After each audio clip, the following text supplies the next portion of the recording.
నమస్కారం ఈటీవీ 360కి స్వాగతం. ముందుగా ప్రధాన అంశాలు. కేంద్రం చర్యలతో అన్ని రంగాల్లోనూ వేగంగా వృద్ధి. ప్రభుత్వ ఆర్థిక ప్రణాళికల్ని ఆవిష్కరించిన రాష్ట్రపతి.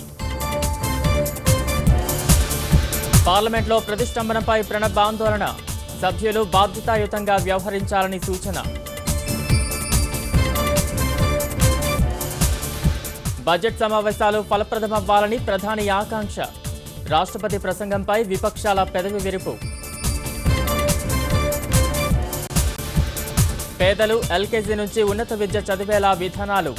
సంక్షేమ వసతి గృహాల్ని గురుకులాల్లా మార్చాలని సీఎం ఆదేశం. వరంగల్, ఖమ్మం, అచ్చంపేటలో ఎన్నికల సందడి. జోరుగా నామపత్రాలు దాఖలు చేసిన అభ్యర్థులు.